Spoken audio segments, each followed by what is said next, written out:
Hello.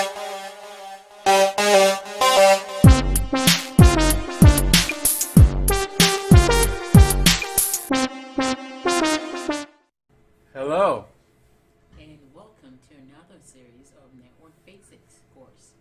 In today's lesson, we will discuss ICMP. We will review the learning objectives. Why do we need it? We will do some exercises as well as some learning verification and summary at the end of this lesson. Let's get started. When you finish this learning today, you'll be able to answer these questions. What is Internet Control Message Protocol, ICMP? Does ICMP have guaranteed delivery? How are ICMP errors reported? What is ping? What is traceroute? What is past MTU Discovery, PMTUD? What Windows command would be used to test reachability to 8.8.8.8? What Windows command would be used to trace the path to 8.8.8.8? What Windows command would be used to ping 8.8.8.8 3 times? What Windows command would be used to ping 8.8.8.8 an indefinite number of times? What Windows command would be used to ping 8.8.8.8 with an 1800 byte payload? What Windows command would be used to ping 8.8.8.8 with an 1800 byte payload and not allow fragmentation? Now, let's get started. Why do we need this? Why do we need ICMP? Well, we need it because we have this thing called Internet Protocol, which we covered earlier, and sometimes there's a need to report errors. So ICMP provides this error reporting functionality for the Internet Protocol. Righty. A little bit more on ICMP if we look at the next slide. The reason why we need it.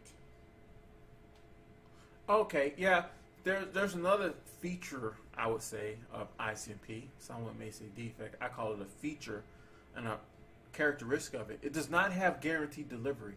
And in fact, specifically to avoid loops, ICMP does not send ICMP messages about ICMP messages. Because you can imagine that could quickly become a loop. If there was a network problem and ICMP tried to send a message, didn't get a response, says, okay, let me send it again. No, we don't want that to occur. Absolutely not. Okay, now let's go ahead and jump into our exercises. In exercise 1 of 10, we need to understand what is Internet Control Message Protocol, ICMP. Okay, yes, we sort of covered this in the intro about why we need it, but just to be clear, it is a protocol that runs on top of, that runs where IP is implemented, that is used by gateways or destination hosts to report errors in processing. Alrighty, fair enough. Now in exercise 2 of 10, does ICMP have guaranteed delivery? I think we were kind of talked about this, but this should be a refresher for you. Actually, it does not have guaranteed delivery. Yes, it was previously covered. Alright. But repetition is the key to mastery. Alrighty, wonderful. Unless you just get it all the first time. That's also good. Now in exercise 3 of 10, how are ICMP errors reported? Now this is a distinction. ICMP does not report on itself. If something is wrong with ICMP, it won't tell you. This avoids loops, but this is also the reason why ICMP does not have guaranteed delivery. Okay, now we get into the fun part, right? What is ping? Okay, ping is a handy utility that can be utilized to discern reachability. Note, though, right? Oh, you mean this part here in parentheses? Absolutely, it's important because, in troubleshooting, you may try to ping something and say, oh, it's not up. Oh, I guess that's an if. Depending on the environment you work in, ping may not actually be allowed across the network, and therefore it may not be a suitable way of testing reachability. Alrighty, now in exercise 5 of 10, what is traceroute? Okay, I'm glad you asked. See, traceroute is another utility that can be utilized to discern a path. Now, whereas ping could be utilized to determine whether or not something was there, traceroute can be used to determine what route could be taken to get there. Correct. Good distinction. Now, moving on to our next exercise, 6 of 10. If you've been following us throughout the series, this should be a refresher. However, if this is where you're starting off, we need to know, what is path MTU Discovery? Okay, yes. Now, path MTU Discovery is a method to discover the largest non-fragmented size that can go across the network. That's, of course, if path MTU Discovery is permitted. In many cases, it is not, just so you know, which obviously could cause issues, but hey, we covered that previously. No need to digress into that. Alrighty, now in exercise 7 of 10, we're going to do some ping exercise. On your Windows machine, you can do this with us. So on Windows command, what Windows command would you use to test the reachability to 8.8.8.8? So if you want to pause and try that out, answer is going to be revealed next. Okay, in this example, we have used this command ping 8.8.8.8 to test reachability to 8.8.8.8. Of course, we see in this example, we do get a reply from 8.8.8.8, which is nice and useful to us because we got a reply. And actually, you can see in this output, it actually tells you, gives you this response time for each reply, which is pretty decent. Okay, now on to traceroute. What Windows command would be used to trace the path to 8.8.8.8? Answer is revealed next. Okay, yeah, the answer is also revealed in the title, but hopefully you got that. just so we're clear, in a lot of these we reveal the answer in the title if you're paying attention. Well, caution though, okay. Okay, yes. Now the command in Windows is actually tracert. Right. It doesn't actually spell out traceroute. It's actually tracert if you're paying close attention. Some people say tracert. So here you see this command here, tracert to 8.8.8.8.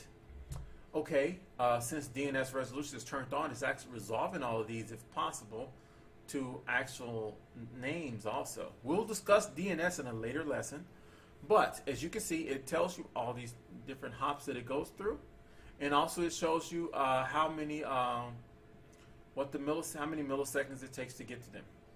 So this is nice, handy, dandy, and useful because now you can see the path that you take for this user, this next hop to this next hop to this next hop, next hop, next hop, and so on, all the way until he eventually gets to this 8.8.8.8.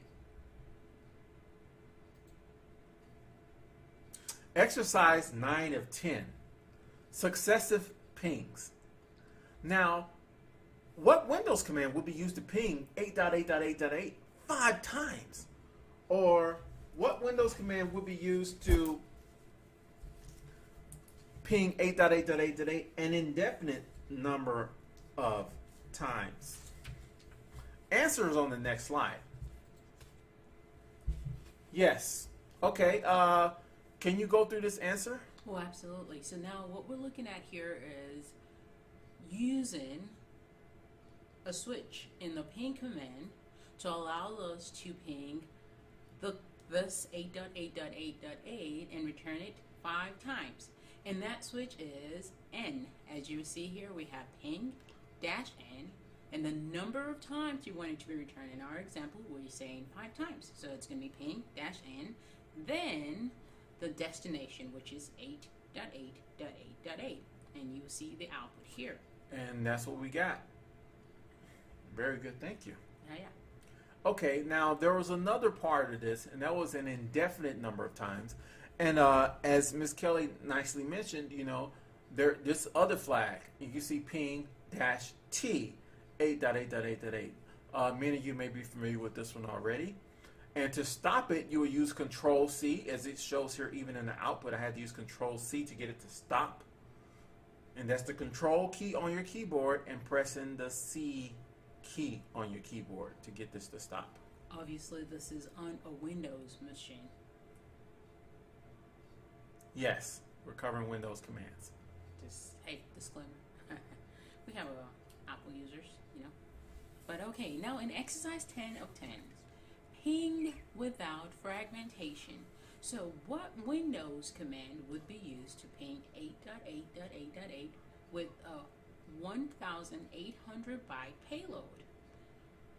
Using the same destination IP address, what Windows command will be used to ping 8.8.8.8 with a 1,800 byte payload and not allow fragmentation?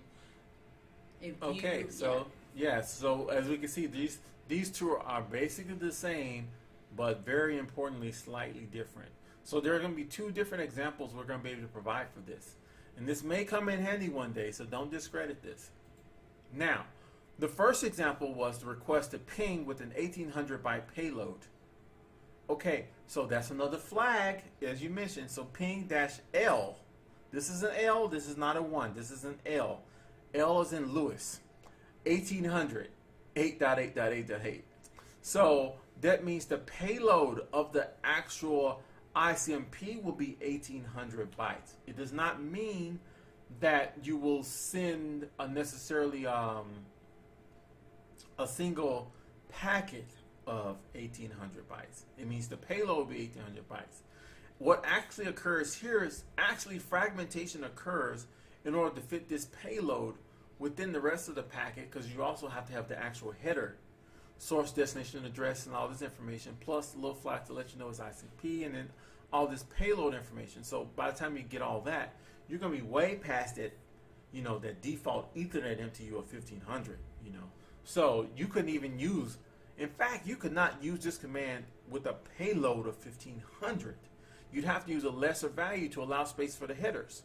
And as you know, we covered MTU a bit in the prior lesson, so you can review that also. It was covered in the IP lesson. We spoke about MTU a good bit there. And fragmentation. Right. Yes, fragmentation.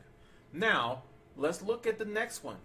Now, this one we're not allowing fragmentation, and what actually the result we get here is we can't send it.